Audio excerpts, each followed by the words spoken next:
আজি পুনৰ SLPRB ফালৰ পৰা এখন পুনৰ নটিচ মুকলি কৰিছে আৰু নটিচখনত কি লিখা আছে মই আপোনালোকক দেখাই দিব বিচাৰিছোঁ।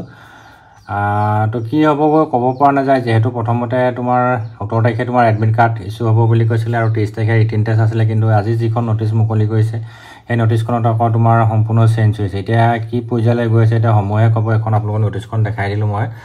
ইয়াত আপোনালোকৰ লিখা আছে যে ৰেফাৰেন্স নটিচ ইছ্যু ভাইড নং SLPRB REC কনষ্টেবল ABUB ইমান।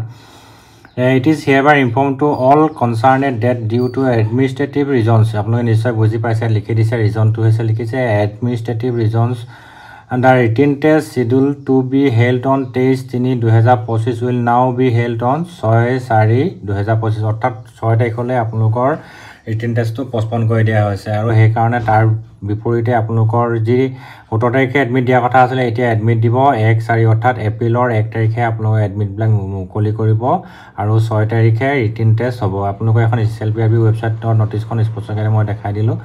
এখন কোনো ফেক নটিচ নহয়, এখন ৰিয়েল নটিচে হয়, আপোনালোকক দেখাই দিছোঁ মই। তো কি হ'বগৈ এতিয়া ক'ব পৰা নাযায়। সেইখিনিতে এটা ডাঙৰ প্ৰশ্ন আহিলে সঁচাকৈ ছেকেণ্ড লিষ্ট আহিব নেকি, তেনেকুৱা এটা কথা।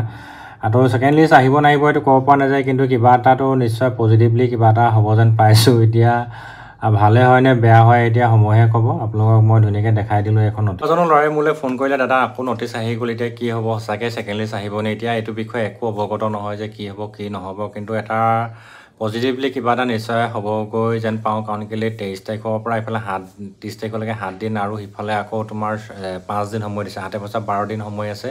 তো 12 দিনৰ সময়ত কিবা এটা নিশ্চয় কিবা এটা ভাল খবৰ আহিব যেন পাওঁ। কিন্তু মই এইটো কথা নকওঁ যে ছেকেণ্ড লিষ্ট আহিব নালাগে, ছেকেণ্ড লিষ্ট দিব নালাগে বা ছেকেণ্ড লিষ্ট আহক। আচলতে যিটো মানে উচিত হয় সেইটোৱে হ'ব। আগতে আমাতকৈ বহুত হাই মানুহ বহি আছে SLPRB ৱেবছাইটত, তেওঁলোকে নিশ্চয় বিচাৰ বিবেচনা কৰিব কোনটো ভাল হয়। আমিতো তেওঁলোকৰ কাৰণে নগণ্য, খুব ডাঙৰ মাথা তেওঁলোকৰ IPS APS বিষয়া হয় এওঁলোক। তো যিটো ভাল বুলি ভাবে তেওঁলোকে সেইটোৱে কৰিব। কিন্তু তথাপিতো মানে কি হয়, এতিয়া মানে এটা ছিষ্টেম এটা আহি গৈছে। মোক বহুতে কৈছে, মই ইয়াৰ আগত এটা ভিডিঅ' দিছিলোঁ যে যিটো নিউজত মানে দিছিলে কথাখিনি, সেই নিউজৰ কথাখিনিয়ে কৈছোঁ। তেতিয়া কৈছে মানে আপুনি কি কৈছে মানে এইবিলাক, তেওঁলোকৰ মানে কৈছে যে ছেকেণ্ড লিষ্ট দিব নালাগে। আচলতে তেনেকুৱা নহয়।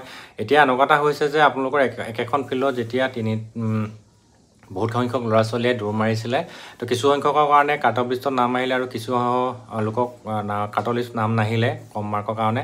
তো এতিয়া দুটা পাৰ্টি এগেইনষ্টত হৈছে। কৈছে কিছুমানে কৈছে আমি মানে দি লওঁ বা আমাৰ কাৰণে ভাল হৈছে যে কাট অফ লিষ্টটো মাৰি দিলে আমি নাম আহিছে, গতিকে আমি ৰিটেনটো দি লওঁ, তহঁতি পিছত দিবি, তেনেকুৱা কথা। কেতিয়া কৈছে আমি অকল কম মাৰ্কৰ কাৰণে আমি নাপালোঁ, গতিকে আমাকো ৰিটেন দিবলৈ সুবিধা দিব লাগে। তো তেনেকুৱা এটা দুমোজা পৰিছে। চ' ভাল কিবা এটা হওক সেইটোৱে কামনা কৰিছোঁ। বৰ বেছি দীঘলীয়া নকৰোঁ কথাখিনি, ভাল কিবা এটা হওক আৰু সেইটোৱে আশা কৰিছোঁ। আৰু যিহেতু এতিয়াও SLPRBয়ে লিখিছে যে তাৰ ৰিজনটো লিখিছে এডমিনিষ্ট্ৰেটিভ ৰিজন বুলি লিখিছে, তো প্ৰশাসনৰ ফালৰ পৰা কিটো প্ৰব্লেম আহিছে সেইটো সময়ে ক'ব, য'ত দেখা যায় কি হয়। চ' কথাখিনি ইমানেই। আৰু খুব ভাল খবৰ যে আপোনালোকৰ হয়তো পজিটিভলি চাবলৈ গ'লে হয়তো ছেকেণ্ড লিষ্ট আহি যাব পাৰে। তো যিমানে সংখ্যক ভিডিঅ'টো অলপ শ্বেয়াৰ কৰি দিব, সকলোৱে কথাখিনি জনাটো দৰকাৰ। চ' সকলো ভালে থাকক, ধন্যবাদ।